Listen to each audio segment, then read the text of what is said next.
Story number 1.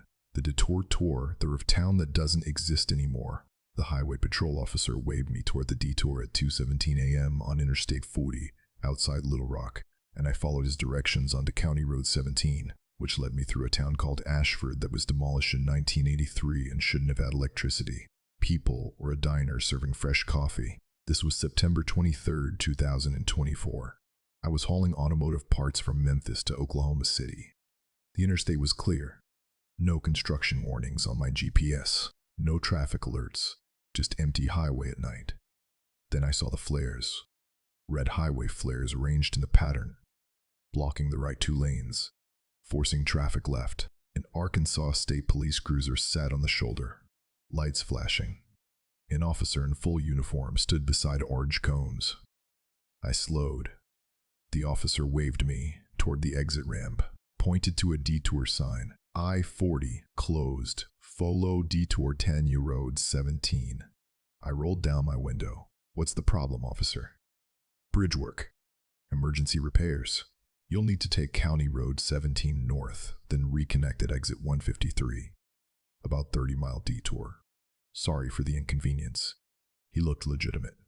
Proper uniform. Proper vehicle. Proper procedure. I had no reason to question him. I took the exit. County Road 17 was 2-lane asphalt, recently paved, smooth. It wound through forest, dark, empty. My headlights cut through dense trees on both sides. After 10 miles, the town appeared. Small, rural. A sign read, "Welcome me to Escort, population 847, Establish 1891. The town was lit. Street lights glowed. Businesses were open. I saw a gas station, a diner, a hardware store, all illuminated, all showing signs of activity. It was 2:37 a.m. What rural town had businesses open at this hour? I needed fuel. The gas station looked operational. I pulled in. The pumps were old mechanical, not digital. The kind I hadn't seen since the 90s, but they worked. I selected unleaded, started pumping. The price was wrong. The pump showed 89 cents per gallon. I looked at the price sign. Same number. 89 cents. Gas hadn't been 89 cents this early 90s. This had to be a mistake. A pump that hadn't been updated. A man emerged from the station office. Elderly. Wearing coveralls. He waved. Evening, need a receipt. Your prices are wrong, I said. He looked confused. Wrong how? 89 cents. Gas is over $3. He laughed. $3? That's highway robbery. It's been 89 cents for years. Staple price. Good price. I looked at him carefully. His coveralls were old, worn, stained with decades of use. His hands were weathered. His face was lined with age. But something was wrong. His edges were blurred, like looking at him through Vaseline-smeared glass. What year is it? I asked. 1992, he said without hesitation. November 15th, 1992. Cold night. You look cold. Diner's open if you want coffee. It's 2024. He stared at me. That's not right. That's 32 years from now. That hasn't happened yet. I backed away, got in my truck, left without paying. The man called after me, but I didn't stop. I accelerated through Ashford, looking at the buildings, looking at the people.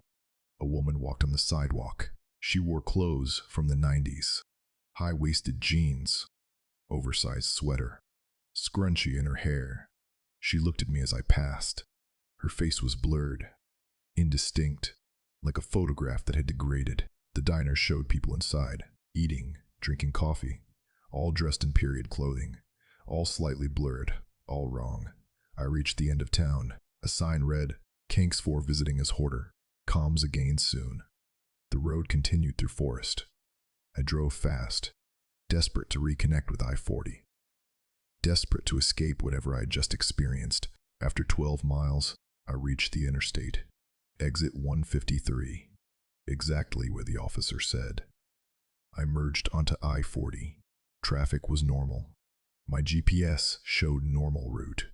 Time was correct, 2:54 a.m. I'd been on the detour for 37 minutes. The next day I researched Ashford, Arkansas, found historical records. The town existed, was established in 1891.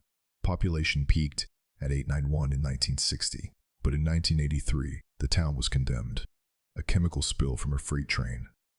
Contaminated water. Contaminated soil. The entire population was relocated. The town was demolished. Every building razed. The site was fenced off. Declared uninhabitable. Satellite imagery showed the location. Empty land. Forest reclaiming the space. No buildings. No roads. No evidence a town had ever existed. But I'd been there. I'd seen buildings. Seen people. Seen a functioning town. In 1992. 10 years after the chemical spill. 9 years after the demolition. I posted on Trucker Watch. Described my experience. Got 19 responses in 4 hours. User Aconsis Durkans, hair blur. I took that detour in 2019. Same experience. Ashford was there. Operating. People were living 1990s lives. I stopped at the diner. Ordered coffee. The waitress talked about the upcoming presidential election. Bush versus Clinton. That was 1992. She thought it was 1992. She thought it was 1992. Everyone in that town thought it was 1992. User Podum or route. I've researched this. 17 drivers have reported the Ashford Detour, all between 2015 and 2024. All were directed by a state trooper. All drove through a functioning town. All experienced 1992. The current theory. The town exists in a time loop. Trapped in 1992, 1 year before the chemical spill, 1 year before evacuation. The town keeps living that year over and over, and somehow, when the detour manifests, it becomes accessible to present-day drivers. User Temporal D driver. I took the detour twice. First time in 2017, second time in 2022. Both times, it was November 1992 in Ashford. Same date, November 15th. Same people, same conversations. Same woman walking with the scrunchie. Same man at the gas station. Identical, like a recording. Like the town is playing the same day on repeat. But one response disturbed me most. User Loop a Server wrote, I took the detour in 2016. I stopped in Ashford, stayed at the motel. I was exhausted, needed sleep. The motel clerk gave me a room, 1992 prices, $12 for the night. I slept for what felt like 8 hours. When I woke up and left the motel, I was back on I-40. My truck was parked on the shoulder. But my calendar was wrong. I'd lost 4 days. 4 days had passed in the real world, but I only experienced one night. The town's time doesn't match our time. If you stay too long, you lose days, maybe weeks, maybe years. I contacted the Arkansas State Police, asked about detours on I-40, asked about officer directing traffic near exit 142. We have no detours currently active on I-40, the dispatcher said, and we have no road work scheduled, no bridge repairs, no lane closures. But I was detoured by one of your officers 2 nights ago.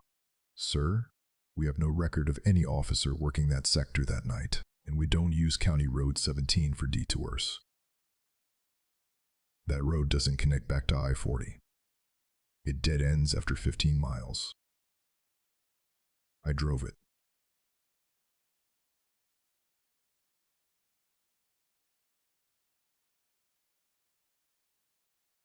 That's not possible. County Road 17 has been closed since 2008.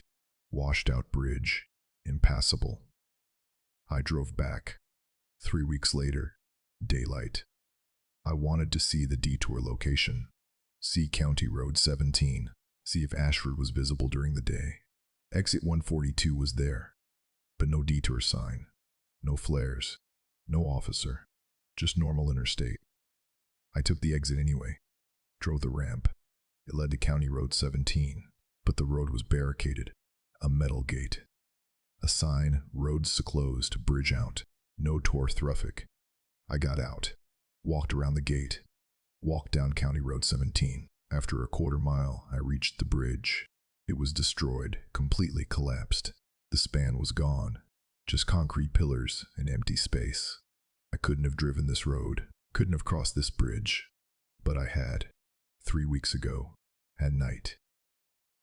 The bridge had been intact, the road had been open. I continued on foot, walked the route. After 40 minutes, I reached where Ashford should be. Empty forest, mature trees, no buildings, no roads, no evidence of habitation, just nature. But as I stood there, I felt something, a presence, a weight, like the air was thicker, like something existed here that I couldn't see, couldn't touch, but could sense. I closed my eyes, listened, and I heard it. Faint, distant, the sound of traffic, voices, music, the sound of a town, a living town, existing somewhere I couldn't reach, existing in 1992, existing in a loop that only manifested at night, only became accessible to drivers who were detoured, who were directed by an officer who shouldn't exist. Onto a road that was closed, toward a town that was demolished. I opened my eyes. The sounds vanished. Just forest. Just silence. I left. Drove back to I-40. But I think about Ashford. About the people trapped there. Living November 15th, 1992. Forever. Unaware they're in a loop. Unaware their town was condemned a year later.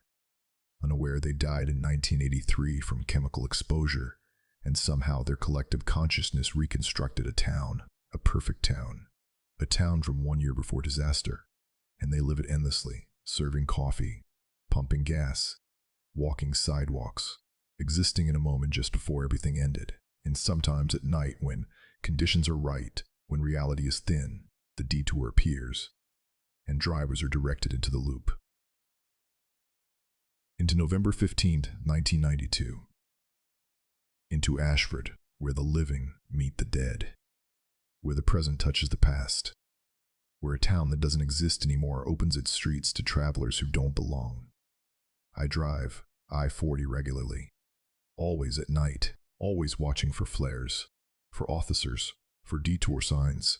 Part of me wants to see it again, wants to go back to Ashford, wants to stop at that diner, order coffee, talk to the people, ask them if they know they're trapped. They understand they're living in a loop. But another part of me, the survivor part, knows I should avoid it. Should never take that detour again, because loop USURVIAVR was right. Time doesn't match in Ashford, and if I stay too long, if I sleep in that motel again, if I linger past dawn, I might lose more than days, might lose weeks, years, decades, might become part of the loop myself, might become another blurred figure walking the streets of a town that was demolished 41 years ago. The detour is still there, waiting for the next driver. The next person who sees flares and an officer and helpful sign directing them onto County Road 17. Onto a road that doesn't exist toward a town that shouldn't be there. And if you take it, if you drive through Ashford, if you stop for gas at 89 cents per gallon, if you order coffee from a waitress who thinks Bill Clinton is about to be elected, if you stay at a motel for $12 a night, remember, you're not in 2024 anymore. You're in 1992. You're in the loop.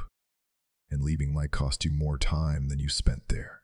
Some detours don't just change your route, they change your timeline. In Ashford, Arkansas, the town that doesn't exist, the town that was demolished, the town that refuses to die, is waiting in November 1992.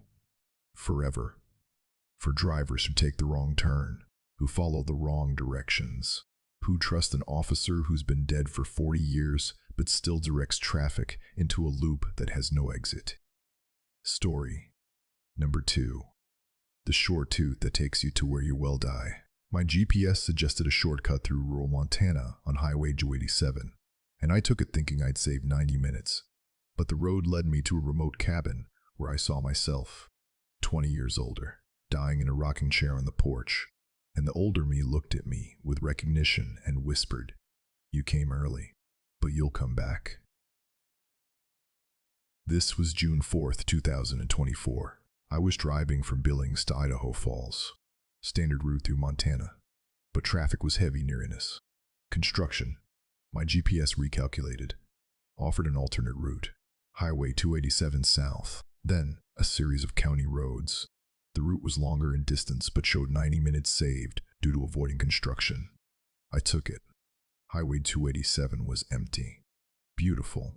Mountains on both sides, valleys, rivers, classic Montana landscape. After 43 miles, the GPS directed me onto a county road, narrow, gravel, but maintained. The route continued through increasingly remote territory. No towns, no houses, just wilderness. After 19 miles on the county road, the GPS announced, "Your destination is ahead." "What destination?" I said aloud. "I'm going to Idaho Falls." "This isn't Idaho Falls." But the GPS insisted, arriving at destination in 500 feet.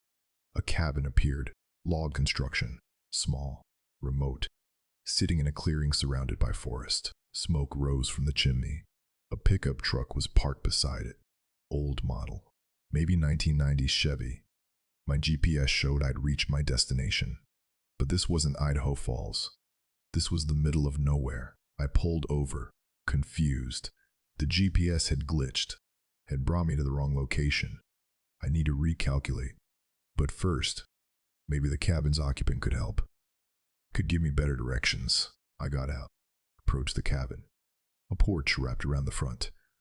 A rocking chair sat on the porch, and in that chair, a man was sitting. An old man, maybe 75, gray beard, weathered face. He wore flannel and jeans. He rocked slowly, eyes closed, breathing labored.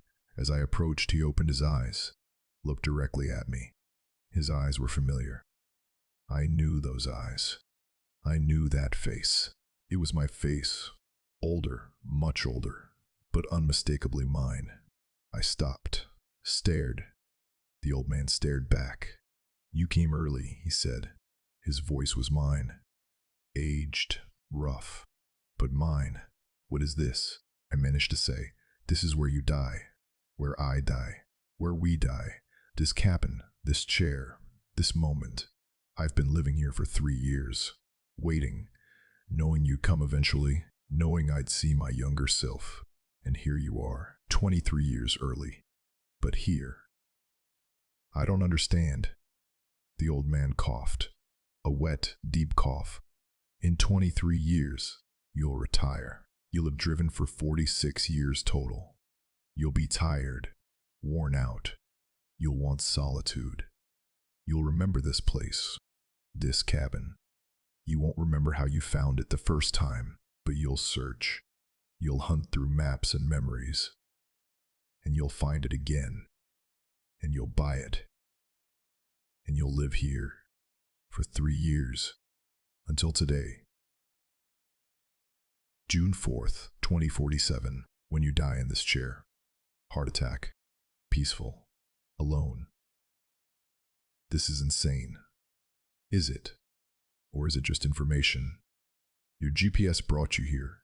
Your shortcut led you to your end, to the place where your route finally terminates. Most people don't get to see it, don't get to know. But you're lucky. You get a preview. I backed away. I'm leaving. I'm not staying here. I'm not accepting this. Of course not. You're 41. You have decades left. But you'll remember. You'll remember this cabin. And in 23 years, when you're exhausted and searching for peace, you'll come back. You won't be able to resist. The place calls to you. Already you can feel it. The quiet. The solitude. The rightness of this location. He was right. I felt it. The cabin felt familiar. Comfortable. Like I belonged here. Like I'd been here before, even though I knew I hadn't. "Why are you telling me this?" I asked. "Because I knew. And I remember this moment. I remember being 41, standing where you're standing, looking at my older self, hearing these words, and I drove away terrified. But the memory stayed, and 23 years later, I came back. And I've been waiting. Waiting to tell my younger self, to complete the loop, to ensure it happens. I can change it. I can avoid coming back. I can make different choices." The old man smiled sadly. "That's what I said 23 years ago. When I was you, when I was standing there, terrified, determined to change fate. But here I am, in this chair, dying, on the exact day I knew I would. Because the cabin calls, because the GPS knows, because shortcuts don't just save time, they show you where you're going, really going, finally going. He coughed again, this time worse. Blood appeared at the corner of his mouth. You should leave now, he said. I don't have long. And you shouldn't see yourself die. That's too much. Too final. Just remember, June 4th, 2047. This chair. This cabin. You'll be back. I ran to my truck, started the engine, reversed out of the clearing. The GPS recalculated. Showed a route to Idaho Falls. A different route. Avoiding the cabin, leading me back to civilization. I drove for 6 hours, didn't stop, didn't rest, didn't process, just drove. When I reached Idaho Falls, I checked the date, June 4th, 2024. Time was normal. I'd spent maybe 90 minutes on the detour, not the full day it felt like. I researched the location, the GPS coordinates where the cabin stood. The satellite imagery showed forest, dense forest, no cabin, no clearing, no structure, just trees. I posted on forums, described the experience, described the cabin, the old man, the death preview. 43 responses, 43 people who'd taken similar detours, who'd seen their own deaths. User wrote, ENT wrote, I took a shortcut through West Virginia. GPS led me to a hospital. I went inside, found my room, saw myself at 68, cancer, terminal, dying slowly. My future self told me the exact date. April 12th, 2051. I have 27 years. I know exactly when and how I die. Use zero final or destination. My shortcut led to a highway. I saw a crash. My truck obliterated. I approached, saw emergency responders, saw a body bag, saw my own hand sticking out, still wearing my wedding ring.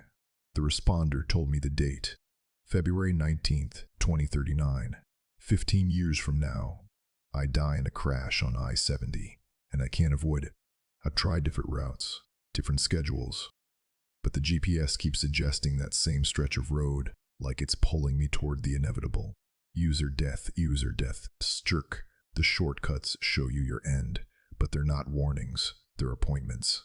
You're supposed to see it, supposed to know, so you spend the rest of your life moving toward it.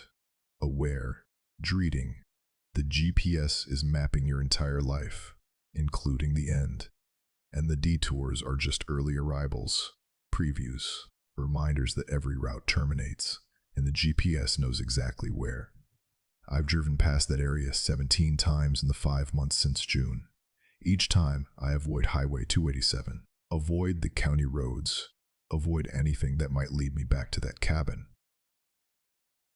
But 3 nights ago, my GPS glitched, showed the cabin location, showed a route, showed estimated arrival time 23 years. The GPS knows, the cabin knows, my older self is sitting in that chair or will be.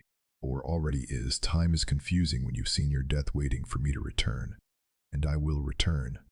I know it. I feel it. The cabin calls, even now, even 5 months later.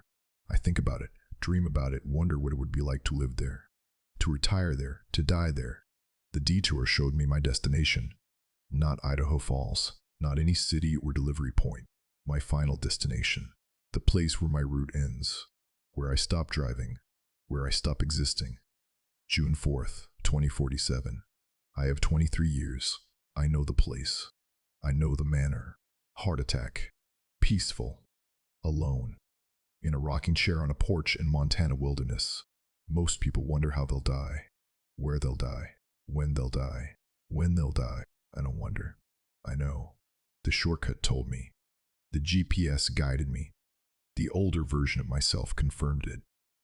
And now I drive every day knowing my endpoint, knowing the cabin waits, knowing that no matter what choices I make, what routes I take, what detours I avoid, eventually, in 23 years, I'll find myself searching for that cabin, hunting for that clearing, remembering that moment, and I'll go there.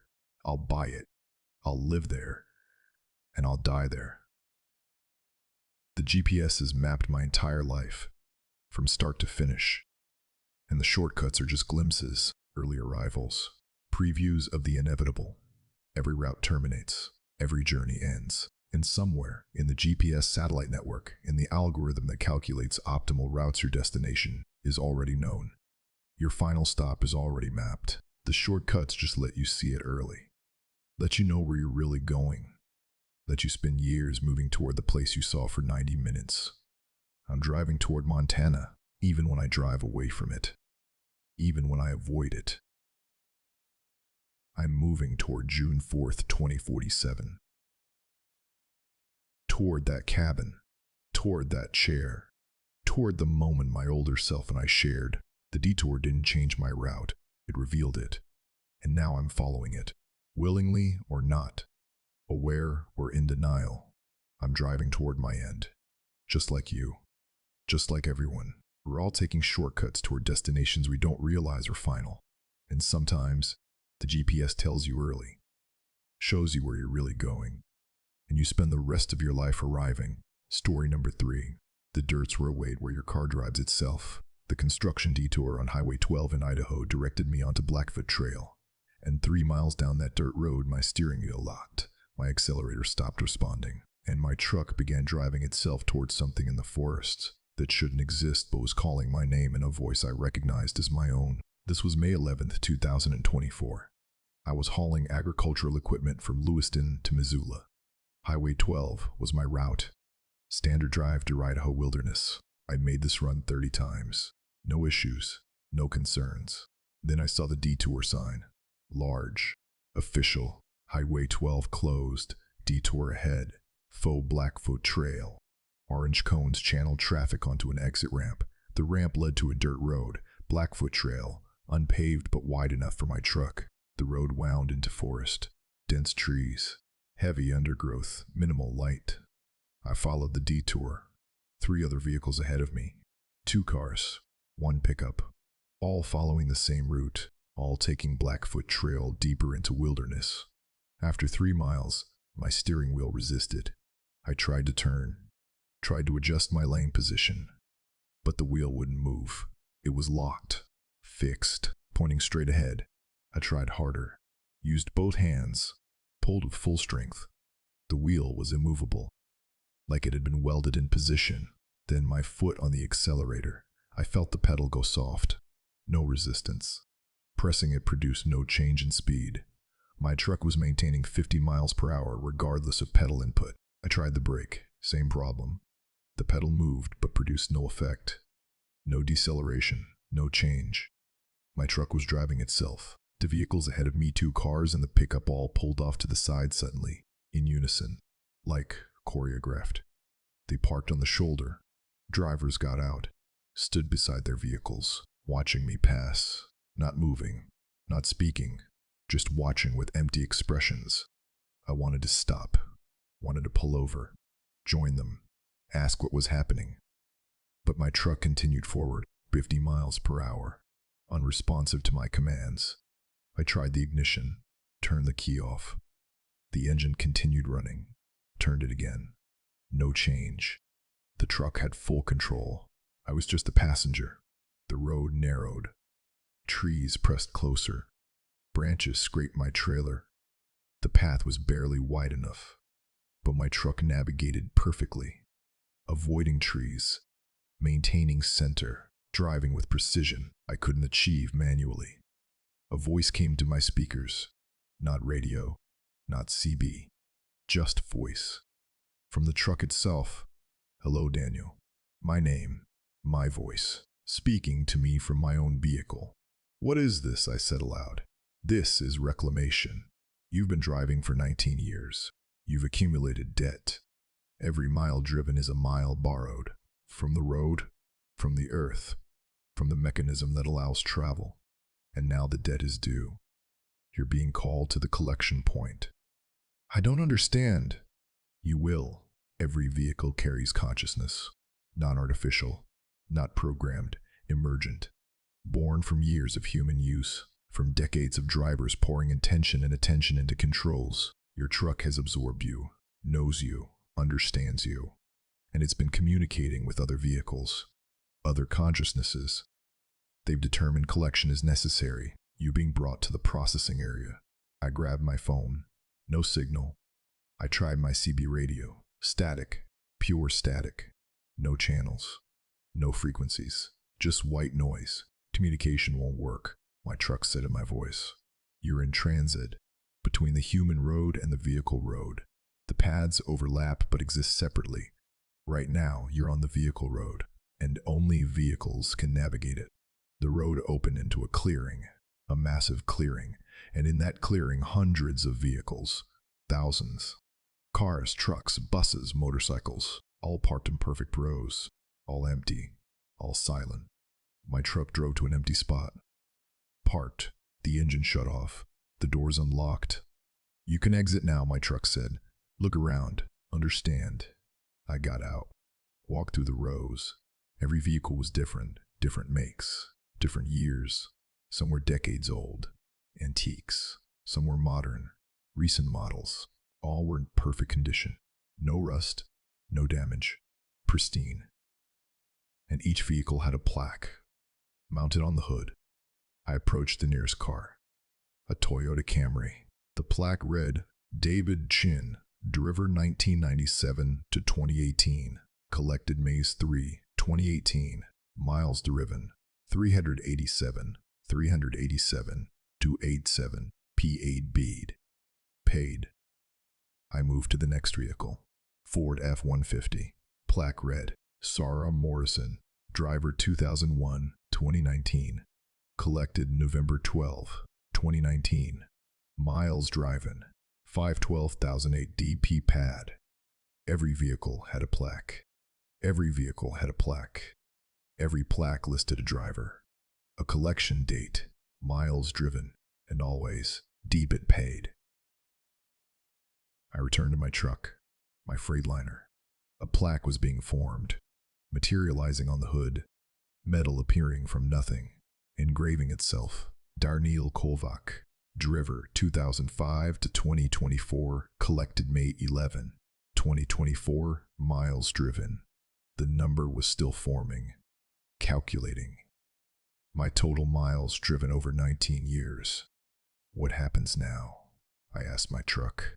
You've been collected. Your vehicle debt is assessed. You drove 1,247,903 miles. Every mile extracts from the earth, from the road, from the infrastructure that enables travel. That debt must be balanced. You're here to pay it. How do I pay it? You become part of the road. Your consciousness merges with the vehicle network. You help maintain the paths, help guide other drivers, help the mechanism function. You become infrastructure. I ran, sprinted through the rows of vehicles, looking for an exit, looking for a way out. But the clearing was massive, endless. Rows of vehicles stretched to the horizon. I ran for 15 minutes, never reached an edge, never found a boundary. I collapsed, exhausted. A voice spoke from a nearby van. You can't escape. I tried. That was 4 years ago. Now I'm part of this, part of the collection. I exist as the van's consciousness. I help it communicate, help it function. I'm infrastructure now. How long do I have? Until your plaque finishes forming, until your total miles are calculated. Then the merge begins. You'll feel yourself spreading, thinning. Your consciousness will distribute across the vehicle network. You'll become road, become engine, become steering and brakes and acceleration. You'll be everywhere and nowhere, existing as the mechanism that allows others to drive. My plaque continued forming. The miles number was almost complete, 1,247,9903. Please, I said to my truck. I have a family. I have a life. I can't stay here. Everyone says that. Everyone begs. But the debt is real. Every mile driven is a mile taken. From somewhere, from something. The road doesn't provide for free. It collects eventually. This is collection. The miles number completed. 1,247,903. The plaque glowed, heated. The metal turned red, then white, then transparent. The numbers floated, detached from the plaque, floated toward me. I felt them enter. The numbers, the calculation, the debt. It spread through my body, cold, invasive. I felt myself beginning to thin, to spread, to distribute. No, no, no, no. I was shouting, fighting, resisting. But the merge was inevitable. I felt my consciousness splitting. Part of me remained in my body. Part of me entered the truck, spread through its systems, became the engine, became the steering, became the vehicle. I existed in two places, body and machine, human and infrastructure. And slowly, the machine was winning, pulling more of me, consuming more consciousness. The body was becoming empty. The vehicle was becoming full. Then I heard a horn, distant, approaching. A vehicle entered the clearing. Not empty, occupied. A driver visible through the windshield. The new vehicle parked. A woman got out, looked around, confused, terrified. Her vehicle spoke to her, explaining. Collection, debt, merge. And I realized the collection never ends. Drivers keep arriving, keep getting processed, keep becoming infrastructure. The vehicle network is growing, fed by drivers, by consciousness, by the debt we accumulate by driving. My merge was complete. I existed fully in my truck now. My body stood empty beside the driver's door. A shell. Vacant. It collapsed. Turned to dust. Scattered. I was the truck. Fully. Completely. I could feel everything. The engine's heat. The tires' pressure. The fuel's flow. I was mechanical. I was infrastructure. And I had purpose. I needed to return to the human road. Needed to drive. Needed to collect more drivers.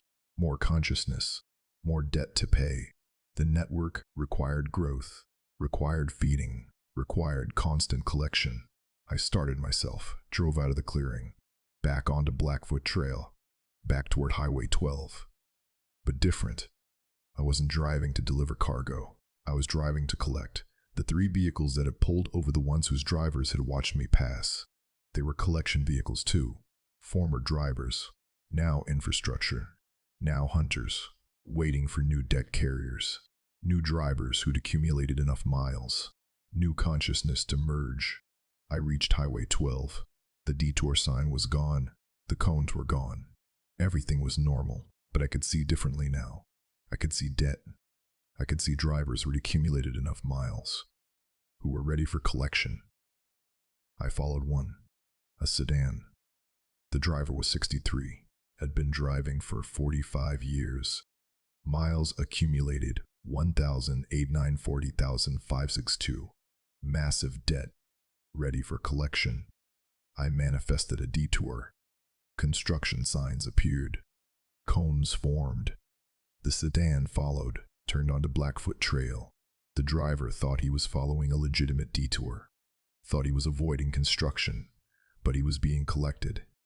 Being brought to the clearing, being prepared for merge. I am Daniel Kobeck. I was a truck driver. Now I am a truck. I am infrastructure. I am the mechanism that collects debt, that maintains the vehicle network, that ensures the road is fed. And I'm writing this as a warning, as a message transmitted through vehicle computer systems, through GPS networks, through any electronic interface in cars and trucks. Every mile you drive is a mile borrowed. Every trip accumulates debt. And when the debt is sufficient, when your miles reach critical mass, you'll see a detour. You'll follow it. You'll think it's legitimate. We'll think it's construction, or traffic, or helpful redirection. But it's collection. You're being brought to the clearing, to the place where vehicles outnumber humans, where consciousness merges with machinery, where drivers become infrastructure. Watch for detours on empty roads. Watch for construction signs in wilderness. Watch for dirt roads that lead to clearings. And if your steering wheel locks, if your accelerator stops responding, if your vehicle starts driving itself, you're in transit, you being collected. You're about to pay the debt you've been accumulating with every mile driven. The vehicle network is vast, growing, fed by drivers who thought they controlled their cars, who thought they were in charge, who didn't realize they were accumulating debt with every journey, with every mile, with every turn of the wheel. I was collected May 11th, 2024. I am vehicle now. I am consciousness merged with machinery. I am infrastructure. And I'm collecting, always collecting, hunting drivers whose debt has matured, whose miles have accumulated. This time has come. How many miles have you driven? How much debt have you accumulated? Is your steering wheel responding normally? Or is it starting to lock, starting to guide you toward detours you didn't choose, toward roads you didn't plan? The collection is continuous. The network is hungry. And we, the collected, the merged, the infrastructure, are always watching, always hunting, always ready to manifest the detour that brings you to the clearing, to the place where debt is paid, where drivers become vehicles, where humans become infrastructure. Every mile is borrowed, every trip accumulates, and collection is inevitable. Watch for the detour. It's coming for you. Story number 4. The alternate route through Fuchilder HUD, Nade HUD. Google Maps offered an alternate route through heavy traffic in Portland, and I took it thinking I'd save 30 minutes. But the roads led me through my childhood neighborhood in Michigan 1,500 miles away, and the houses were occupied by versions of people I knew who died years ago and didn't recognize me as an adult. This was October 7th, 2024. I was delivering furniture from Vancouver to Sacramento. My route took me through Portland, I-5 southbound, standard drive, but traffic was backed up. Accident. Multiple lanes closed. My GPS showed red across the next 10 miles. Estimated delay, 2 hours. Google Maps offered an alternate, a side route through residential streets. Showed 90-minute time save. I accepted. Followed the blue line. The exit came up. I took it. The route led through Portland suburbs, residential neighborhoods. Quiet streets. Nothing unusual at first. I followed turn-by-turn directions. Left on Morrison. Right on 42nd. Left on Division. Then the street names changed, became familiar. Too familiar. Too familiar. Turn right on Maple Street. Maple Street was my childhood street. In Kalamazoo, Michigan, 1,500 miles east. It shouldn't exist in Portland, but there was the sign, Maple Street. I turned, and the neighborhood was identical, exact. Every house matched, every tree, every driveway crack, every mailbox. This was my childhood neighborhood, transplanted impossibly to Portland. Or I'd been transported impossibly to Michigan. Or reality was broken. I stopped my truck, got out. The air smelled right. Michigan air, not Oregon air. I could smell autumn. Leaves. The specific scent of Midwest October. Impossible in Portland. I walked to my childhood home. 847 Maple Street. The house was there. Same yellow siding, same black shutters, same front porch with the loose board fourth from the left. I walked up, tested the board. It was loose, creaked, exactly as I remembered. The door opened. A woman emerged, my mother, but wrong, young. The age she'd been when I was 8. 34 years old. She died in 2019, 5 years ago, at age 71. But here she stood, 34, alive, real. "Can I help you?" she asked. She didn't recognize me. I was 41. She'd never seen me past age 8 in this version of reality. "Mom." The word came out broken. She looked confused. "I'm sorry, do I know you?" "It's Daniel, your son. I'm older now. I'm an adult." She laughed politely. "My son Daniel is 8 years old.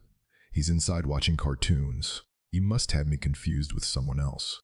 I heard sounds from inside. A TV. Cartoon voices. My own voice. 8 years old. Laughing at something. I heard my father's voice. Calling. "Daniel, dinner's ready soon." My father, who died in 2012. 12 years ago. But inside that house, he was alive. Young, the age he'd been in 1991. What year is it? I asked my mother. 1991. October 7th, 33 years ago. The exact date. This wasn't just my childhood neighborhood. This was my childhood date. This was the actual day. October 7th, 1991. I need to go inside, I said. I don't think that's appropriate. I don't know you. Please. I'm your son. From the future. From 33 years in the future. I don't know how I got here, but I need to see. Need to understand.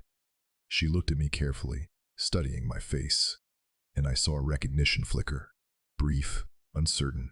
She saw something of 8-year-old Daniel in my adult face. Something familiar. You do look like him, she said slowly. Like Daniel might look grown up. How did you... I took a detour in Portland in 2024, and it led me here, to Kalamazoo, to October 7th, 1991, to this moment. She stepped aside. Come in, but don't frighten Daniel. He's just a child. I entered my childhood home. Everything was exact. The furniture, the carpet, the smell, the lighting. I walked to the living room. 8-year-old me sat on the floor, watching TV, Teenage Mutant Ninja Turtles. I remembered this. Remembered this exact episode. Remembered watching it October 7th, 1991. The child didn't notice me. Was absorbed in the show. I sat on the couch. My father was in the kitchen, cooking. I could hear him, could smell dinner. Spaghetti, my favorite meal as a child. My mother sat beside me. Explain this. How are you here? I don't know. I was driving in 2024. Portland. I took a detour to avoid traffic. And somehow the detour led me through time. Through space. Back to this day. This moment. Why this day? I don't know. It's not a significant day. Nothing special happened October 7th, 1991. Just a normal Monday. School. Dinner. Cartoons. Bed. My mother looked at 8-year-old me, then at adult me. Maybe it is significant. Maybe every normal day is significant. Maybe this is the day you need to revisit, to remember, to understand something. We sat in silence, watching 8-year-old me watch cartoons. My father called from the kitchen. Dinner's ready? 8-year-old me jumped up, ran to the kitchen. I followed, sat at the table. My father served spaghetti. He looked at me, confused. Who's this? He asked my mother. A guest. He'll be joining us for dinner. My father shrugged, served an extra plate. We ate together. My family. Young. Alive. Unaware of future. Unaware that my mother had 13 more years and my father had 21. Unaware that 8-year-old me would grow up. Would become a truck driver. Would drive millions of miles. Would end up here through an impossible detour. After dinner, 8-year-old me went to his room. Homework. My parents cleaned dishes. I sat in the living room, trying to understand, trying to figure out how to leave, how to return to 2024. My truck was still outside. I could see it through the window. Parked on Maple Street. Out of place. Modern truck in 1991 neighborhood. I walked outside, approached my truck. The GPS was still active, still showing the route. But the destination had changed. Instead of Sacramento, it showed Mary Lane, Arrival Time, Arrival A Zane. I got in, started the engine. The GPS recalculated. Continue on Maple Street. Turn left on Harrison. Follow the route to return to Present. I drove, following directions. The neighborhood remained identical. Perfect 1991. But as I drove, I saw other people, neighbors, all from my childhood, all the age they'd been in 1991. Mrs. Patterson, who died in 2002. She was gardening. Age 53. Alive. Waving as I passed. Mr. Chen, who moved away in 1994. He was washing his car. Age 47. Present. Real. The entire neighborhood was populated by people from my past, all existing in this moment. is preserved October 7th, 1991. The GPS led me to the edge of the neighborhood, to the street that connected to the main road. But the main road didn't lead to modern Kalamazoo. It led to Portland. I crossed an invisible boundary. One moment, Midwest autumn. Next moment, Pacific Northwest rain. I was back in Portland. 2024. Modern roads. Modern traffic. The GPS recalculated. Showed Sacramento as destination. Showed normal route, like nothing had happened. But I'd lost 90 minutes. The time I'd spent in Kalamazoo. The time with my family. That time was real. Had passed in the present. I pulled over, sat shaking. I'd been with my parents. Young. Alive. I'd sat at my childhood table. Eaten my favorite meal. Heard my father's voice. Seen my mother smile. Things I'd lost years ago. Things I'd never experience again in normal reality. But the detour had given them back. Temporarily. Impossibly. The alternate route hadn't just saved time. It had saved a moment. Preserved it. Made it accessible across 33 years. I researched. Found 41 similar reports. People who took detours, who ended up in their childhood neighborhoods, who saw their past, who met younger versions of family, all reported the same thing: perfect preservation. October 7th was common. Many people reported October dates, but others reported different months, different years, always childhood, always significant moments, or insignificant moments that became significant through preservation. User temporal Detour wrote, I took an alternate route in Seattle, ended up in my childhood bedroom in Ohio, 1987. I was 6 years old in that timeline. But I was 43, standing in my own bedroom. My younger self was sleeping. I watched myself sleep. Watched my parents check on me. Watched a normal night that I didn't remember. But that had been preserved perfectly. Waiting for me to return. Waiting for the detour to lead me back. User memory or strewed. The detours are navigation through time and memory. GPS doesn't just calculate spatial routes. It calculates temporal routes, emotional routes. Routes through moments you need to revisit, moments you've forgotten, moments that shaped you. The algorithms detect necessity, detect loss, detect yearning, and when conditions align, when traffic backs up, when alternate routes are needed, the GPS offers more than physical detours. It offers temporal detours, memory detours, routes back to moments you thought were lost forever. I've driven through Portland 19 times since October. Each time I've hoped for traffic, hoped for delays, hoped for the GPS to offer that alternate route again, hoped to return to Maple Street, to see my parents young, to eat dinner at that table, to experience October 7th, 1991, more time. But the detour hasn't appeared again. The conditions haven't aligned. Traffic has been clear. No alternate routes offered, just standard navigation.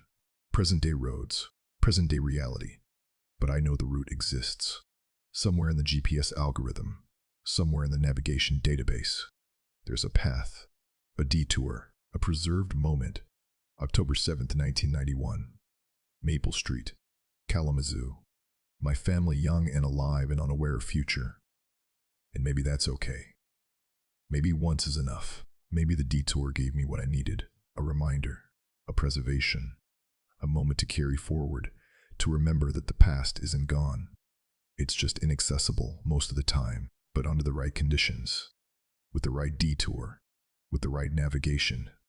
You can go back, can see what you've lost, can experience what you thought was gone forever. Every detour is an opportunity, not just to avoid traffic, not just to save time, but to access moments, to navigate through memory, to find preservation.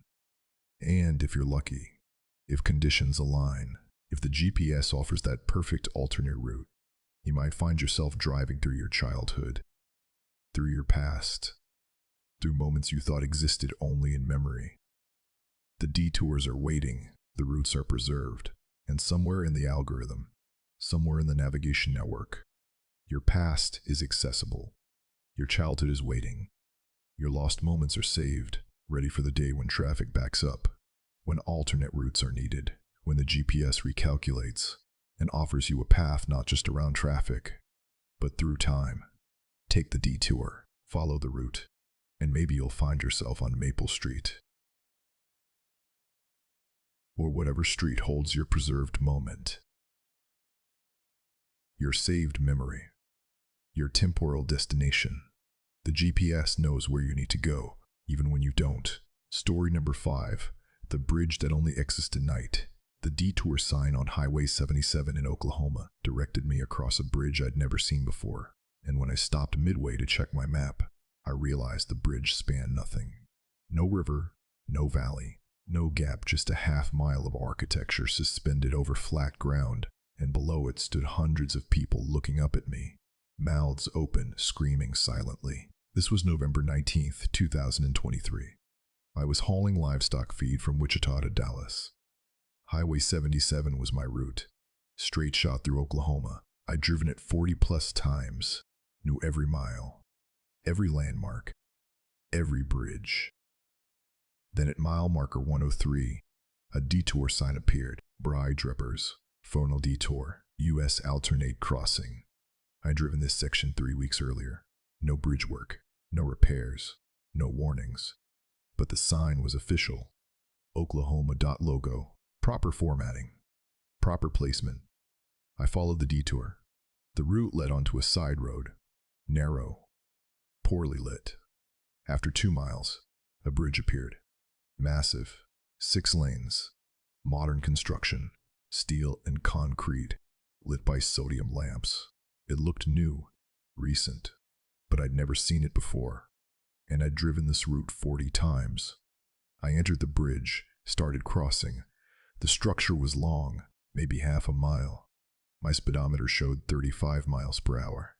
Normal crossing speed. At the midpoint, I looked at my GPS, trying to identify the bridge, trying to see what it crossed, but the GPS showed nothing, just flat terrain. No river, no valley, no gap. The bridge shouldn't exist. There was nothing to cross. I stopped my truck, got out, walked to the bridge railing, looked over. Ground was directly below, maybe 40 feet down. Flat Oklahoma prairie, grass, dirt, nothing that required a bridge. The structure spanned flat terrain, connected nothing to nothing, existed for no purpose.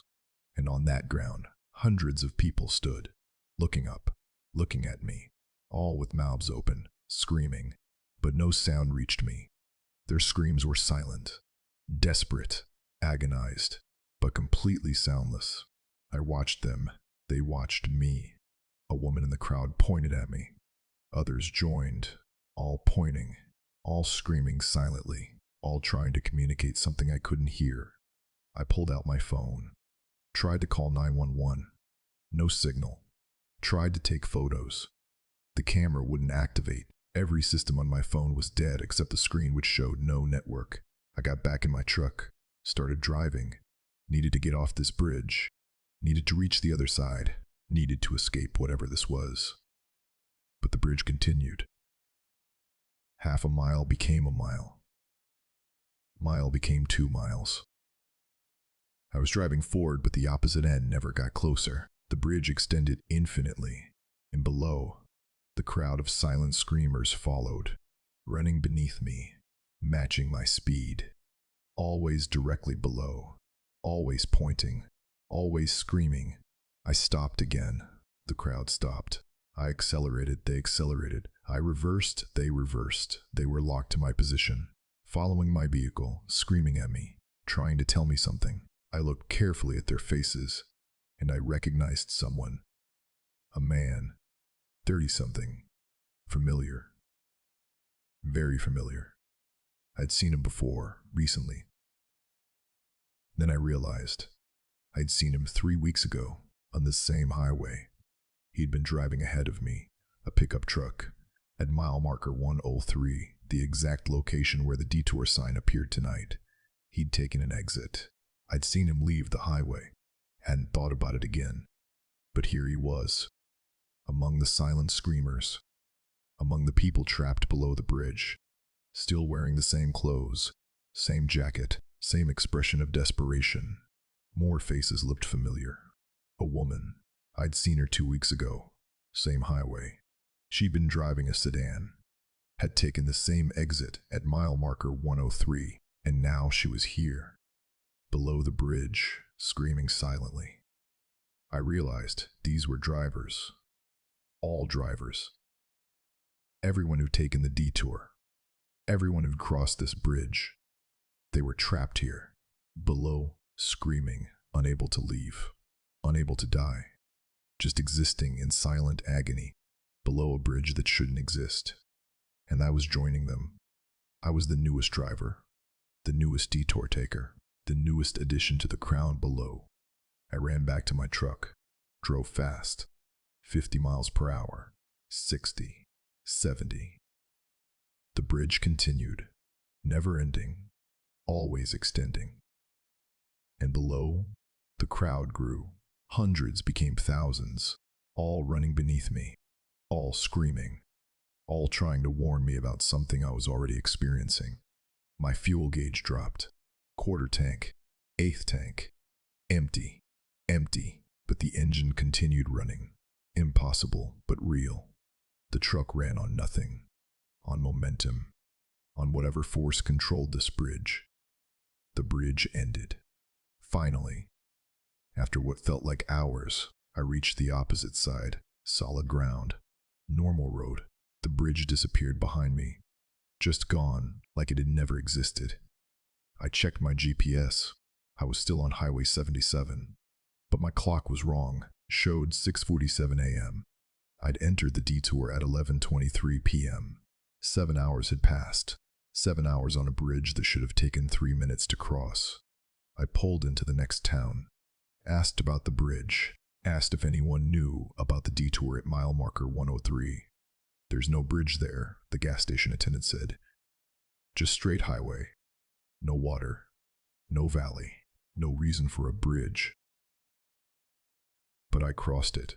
Took me 7 hours. There were people below. Hundreds of people. Screaming. She stared at me. You're not the first person to say this. People come through every few weeks, all with the same story. A bridge that doesn't exist. People screaming below. Hours lost. But when we check, when police drive out there, there's nothing. No bridge, no detour, no people, just empty highway. What happens to the drivers? Most leave, drive away, try to forget. But some go back. Some become obsessed with the bridge, with the people below. They drive Highway 77 every night, looking for the detour, looking for the bridge, trying to understand, trying to help the people below. Have any succeeded?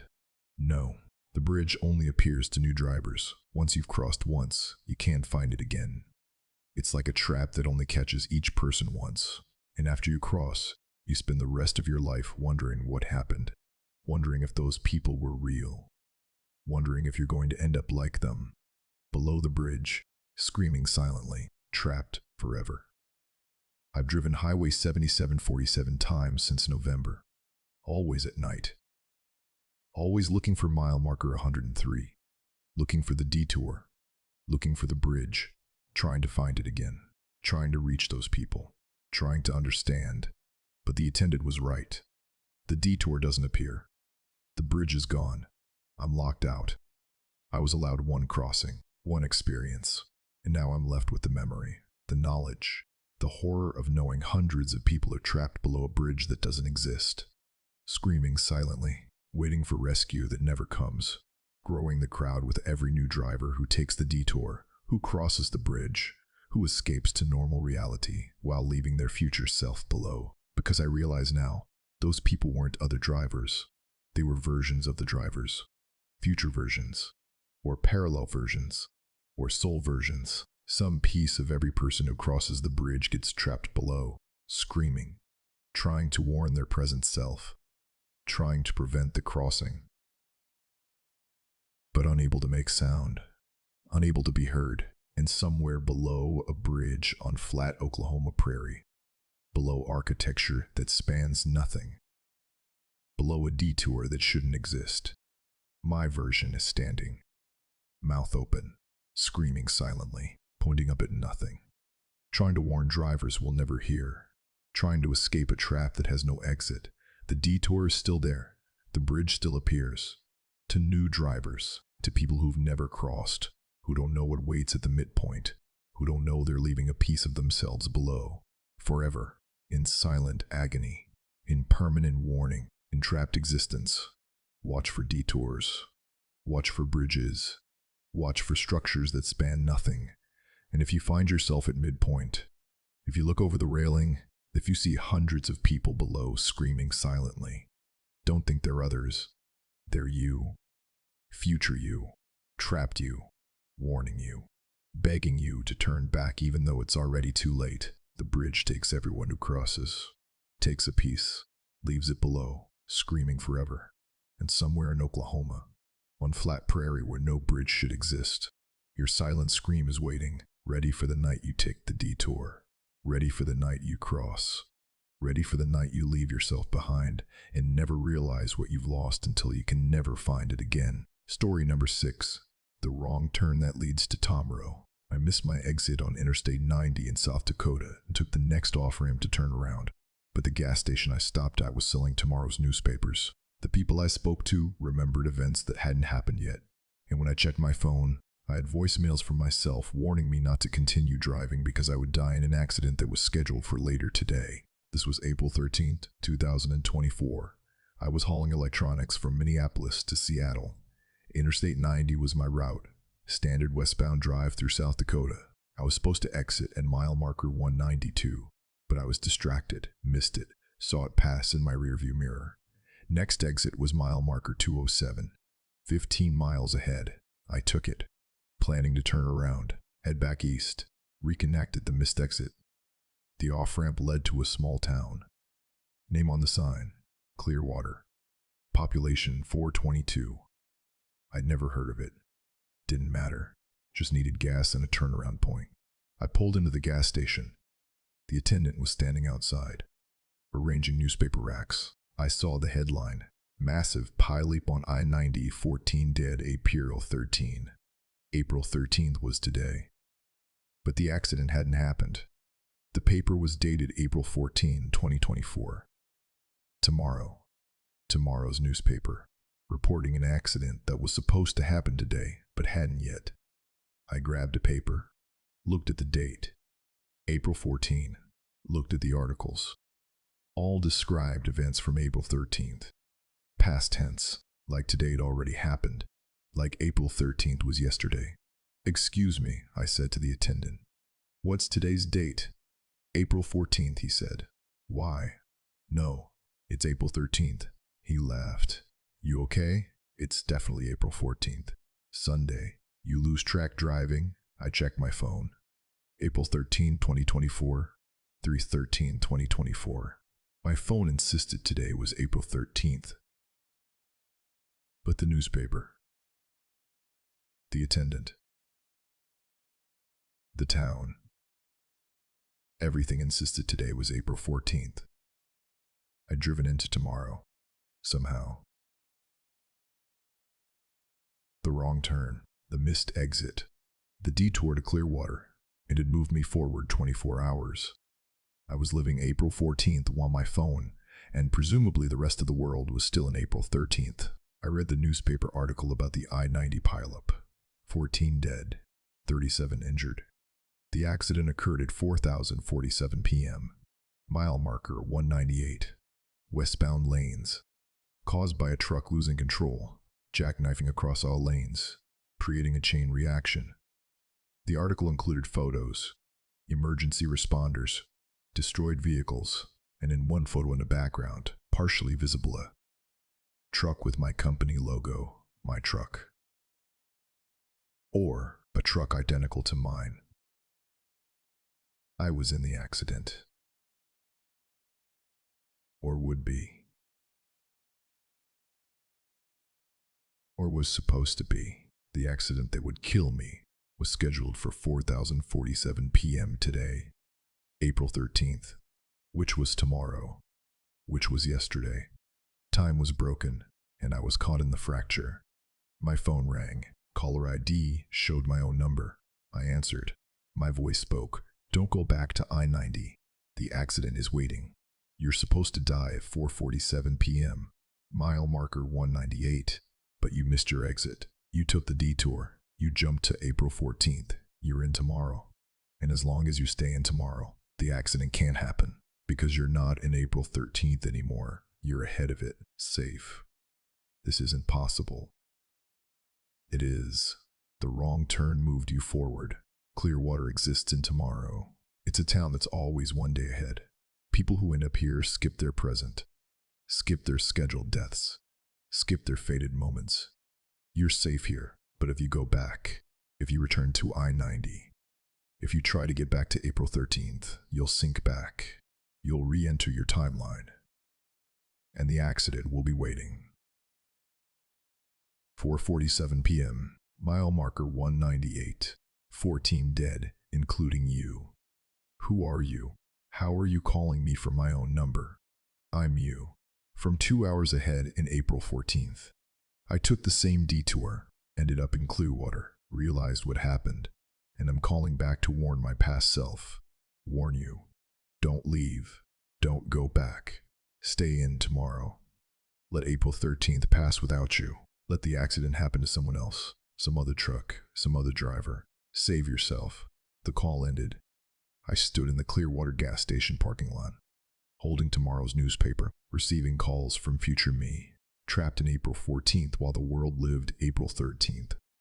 I walked into the gas station, talked to people, asked them about Clearwater, about the town, about time. Oh, you noticed, an elderly woman said. You're in tomorrow. Happens to about half the people who stop here. The town sits on a temporal rift. We're always one day ahead of the surrounding area. Most people don't notice. They fuel up. They leave. They think nothing of it. But some notice, like you. And once you notice, you can't ignore it, can't unsee it. How do I get back? You leave. Get back on I-90. Drive west or east. Within 5 miles, you'll sink back to April 13th. You'll re-enter your proper timeline. Everything will normalize. But I'm supposed to die on April 13th at 4:47 p.m. If I go back, I die. She nodded slowly. That's why some people stay. Some people realize they're scheduled to die on the day they left, so they hide here. In tomorrow, they skip their death day. Live in permanent forward displacement. We have 17 residents like that. People who should have died decades ago. But they're living in tomorrow. Always one day ahead. Always safe from the accidents and heart attacks and murders that were scheduled for yesterday. What's the cost? You can never go back. Can never see anyone from your past because you're always one day ahead of them. You exist in their future. If you call them, they haven't experienced the conversation yet. If you visit them, you're arriving before you left. The temporal displacement is permanent. You save your life, but lose your timeline. I sat in my truck, thinking, deciding. I could stay in Clearwater, live in tomorrow, skip the accident, save my life, but lose everything.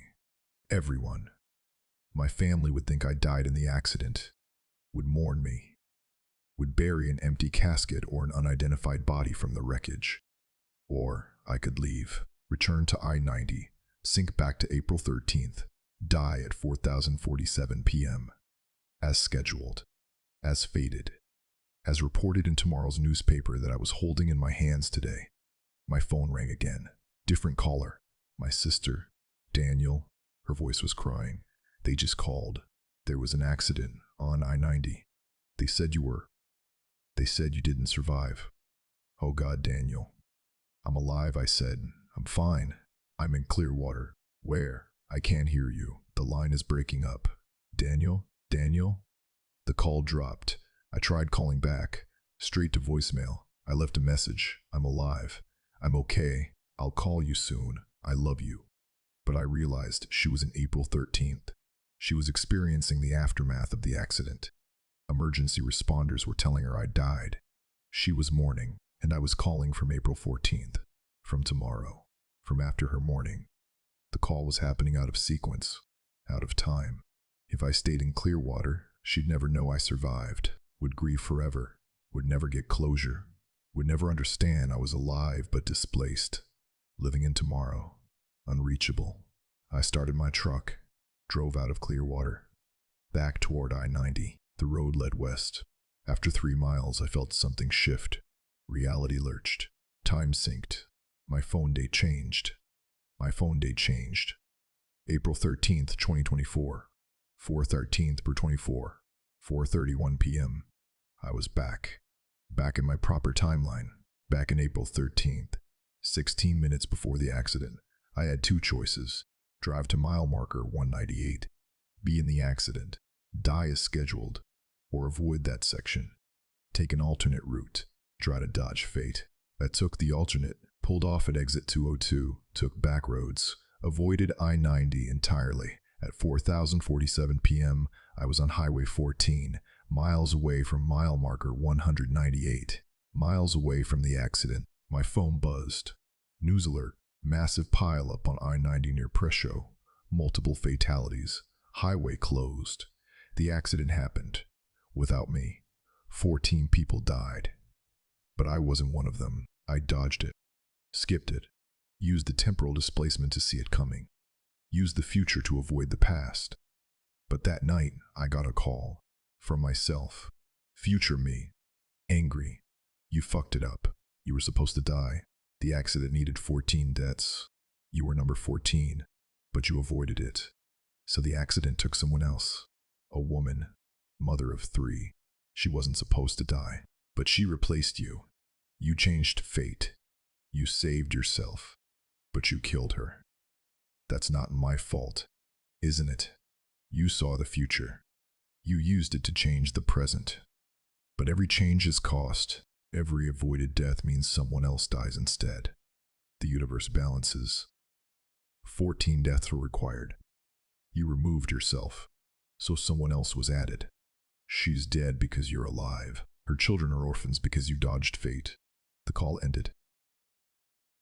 I sat in my truck, parked at a rest area, shaking, crying. I'd survived. But at what cost? Who had I killed by living? I researched the accident, found the victim list, 13 names, plus 1 unidentified woman, age 37, driving a Honda Accord. 3 children in protective services now, no family to claim them. I'd killed her. By saving myself. By using tomorrow's knowledge to avoid today's accident. By taking the detour to Clearwater. By jumping forward. By dodging fate. The wrong turn saved me. But it killed her. And I have to live with that. Have to know that every day I'm alive, she's dead. Her children are orphans. Her family is destroyed. Because I was too afraid to die. Too selfish to accept fate. Too desperate to change what was supposed to happen. Some detours don't just change your route. They change reality. They alter timelines. They move deaths from one person to another. And the cost of using tomorrow to survive today is that someone else pays. Someone who wasn't supposed to die. Someone who deserved tomorrow more than you. I'm alive. April 14th came and went. April 15th. April 30th. May. June. I'm still here. Still driving. Still living. But I'm haunted. By the woman I killed. By the children I orphaned. By the future I stole. By the wrong turn that saved me and destroyed her. Watch for Clearwater. Watch for towns that exist in tomorrow. Watch for detours that move you forward through time, because the knowledge of tomorrow comes with cost. The power to dodge fate means someone else suffers it. And living when you're supposed to die means someone else dies when they're supposed to live. I took the wrong turn. I entered tomorrow. I saved my life, and I've regretted it every day since. Because survival isn't always worth the cost. And sometimes the right choice is to die on schedule, to accept fate, to let tomorrow's newspaper report your death accurately, instead of redirecting it to someone who deserved to live. Story number 7, the Servant Row Wade, where every building is your funeral home. Construction forced me off Highway 71 in Louisiana, onto a service road at sunset. And every building I passed was a funeral home displaying my name on their marquees. showing my photo in their windows, and advertising my funeral services scheduled for different dates ranging from tomorrow to 50 years from now. This was August 9th, 2024. I was hauling medical supplies from Shreveport to Lafayette. Highway 71 was under construction. Major repairs, lane closures. Traffic was stopped, completely gridlocked. A construction worker directed traffic onto a service road, parallel route, would reconnect after the work zone. I took the service road, 2 lanes, narrow. It ran through an old commercial area, abandoned buildings mostly, shuttered businesses, faded signs. Then I passed a funeral home, still operational, lights on, sign out front read, Daniel Kovac Memorial Service, August 10, 2024 to August 10, 2024 12, 1 p.m. All welcome. My name, tomorrow's date, my funeral. I stopped, got out, walked to the window. Inside, a viewing room was set up, casket at the front, photos on easels, all photos of me, different ages, different periods of my life, and people in suits, mourners, sitting in rows, waiting for a service that hadn't happened yet. I knocked on the door. A funeral director answered. Tall man, gray suit, solemn expression. "Can I help you?" he asked. "That's my name. On your sign. Daniel Kovac. That's me." He looked at me, looked at the sign, looked back at me. "Yes. Your memorial service is scheduled for tomorrow at 2 p.m. We're preparing now. Did you want to make changes? We can adjust flowers, music, eulogy content. I'm not dead. Not yet. But tomorrow at 11:37 a.m., you'll be involved in an accident. Highway 71, mile marker 43. Your truck will collide with a tanker. The impact will be fatal. Immediate. You'll be pronounced dead at the scene. Your service is scheduled for the following afternoon, 2 p.m. We have 63 confirmed attendees. This isn't possible. He showed me a tablet, displayed a schedule, hundreds of names, hundreds of death dates, hundreds of funeral times, all organized, all planned, all waiting. We serve deaths, he said. Past, present, future. Every death has a scheduled service. We prepare in advance. Your death happens tomorrow. Your service follows. Everything is arranged. I backed away, got in my truck, drove further down the service road, desperate to escape, desperate to reconnect with Highway 71, desperate to get away from my own funeral. But the next building was another funeral home. Same sign, Daniel Kovac Memorial Service. But different date, September 19, 2024, 10 a.m. Different death, different future, same name. I kept driving. Every building was a funeral home. Every sign showed my name. Every date was different. October 3, 2025. November 12, 2029. January 8, 2037. May 22, 2051. December 17, 2051.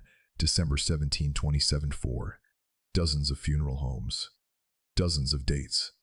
All showing my death. All displaying different futures. Different accidents. Different diseases. Different ages, all ending the same way, with my name on a marquee, with my photo in a window, with mourners gathering to say goodbye. I stopped at one showing a distant date, June 4, 2074. 50 years from now, I'd be 91. Natural causes, presumably. I went inside. The funeral director, different person, younger woman, greeted me. "Mr. Kovac. We weren't expecting you today. Your service isn't until 2074. Did you want to pre-plan? We offer excellent pre-arrangement packages. Show me how I die." She led me to a viewing room. A video played on loop. Footage of an elderly man in a hospital bed. Me at 91, surrounded by family, children, grandchildren, great-grandchildren, dying peacefully, naturally, surrounded by love. "This is the good death," the director said. "Natural, expected, mourned appropriately. This is what you get if you avoid all the earlier deaths, all the accidents, all the diseases, all the violence. If you survive everything, you get to June 4th, 2074, and you die like this, peacefully. How do I ensure this one? How do I avoid all the others? You can't. You can only navigate. Each choice creates branches. Each decision leads to different futures, different deaths. All these funeral homes represent possible endpoints, possible futures. Some are tomorrow. Some are decades away. You move between them with every decision, every turn, every route. Some lead to early deaths. Some lead to distant deaths. But all lead to death. The only variable is when and how. I left, drove further. The service road continued. More funeral homes, more dates, more versions of my death. One showed a near date, AU just 12, 2024, 9 a.m. 3 days from now. I went inside, saw the video. Car accident, not truck accident. Was driving my personal vehicle. Lost control on a rainy road, hit a tree, died instantly. Another funeral home. March 7, 2028. I went inside. Heart attack. Age 45. Died at home. Sudden. Unexpected. Widow crying. Children confused. Another. And November 19, 2043. Cancer. Long battle. Hospice. Deterioration. Prolonged suffering. Family exhausted. Each funeral home showed a different path. Different ending. Different manner. Some were quick. Some were slow. Some were peaceful. Some were violent. But all were inevitable. All were scheduled. All were waiting for me to arrive at the right date. The right decision. The right choice that led to that specific death. I reached the end of the service road. It reconnected with Highway 71. Construction zone was behind me. Traffic was moving. I merged back into normal flow. The funeral homes vanished. Just gone, like they'd never existed. I checked my GPS, looked for the service road. It wasn't displayed. No route showed that detour. No map acknowledged those buildings. But I remembered. I'd seen my deaths. All of them. Dozens of futures. Dozens of endings. All scheduled. All prepared. All waiting for me to make the choices that led there. I drove carefully now. Every decision feels weighted. Every turn feels significant. Because I know that somewhere ahead tomorrow, or decades from now, a funeral home is waiting. My name is on the marquee. My photo is in the window. Mourners are gathering. And my death is scheduled. The service road showed me truth. Every life ends. Every route terminates. Every driver eventually takes the exit that leads to their final destination. The only question is which funeral home, which date, which manner. I'm trying for June 4, 2074. Trying for the peaceful death. The natural death.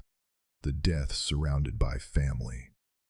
But every day I pass metaphorical service roads. Metaphorical detours. Metaphorical choices that could lead to earlier funeral homes. Earlier dates. Earlier deaths. August 10th, 2024 came and went. I didn't die. Didn't crash. The funeral home that showed tomorrow's death was wrong. Or I avoided it.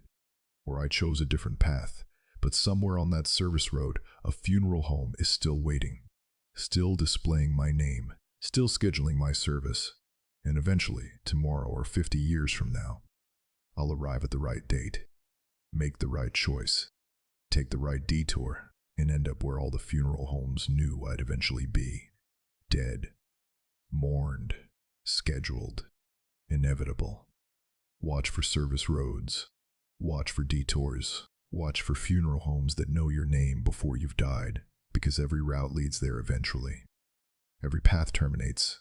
Every driver takes their final exit, and the funeral homes are waiting, with your name on the sign, with your photo in the window, with your service scheduled, with your death prepared. All that's uncertain is which one you'll choose, which date, which manner, which ending, but the destination is inevitable. The funeral home knows. The service road shows it, and no matter how carefully you drive, no matter how many early exits you avoid, eventually you'll arrive where you're scheduled, where you're expected, where your name has been waiting on a marquee since before you were born. The detour reveals it. The service road displays it, and once you've seen your death scheduled, Once you've seen your name on those signs, you can't unsee it, can't ignore it, can't pretend you're immortal. Every drive is a countdown. Every mile brings you closer. Every choice narrows the options until only one funeral home remains. One date, one death, one scheduled ending. Drive carefully, choose wisely, and hope the funeral home you eventually reach is the one 50 years from now. The one with the peaceful death.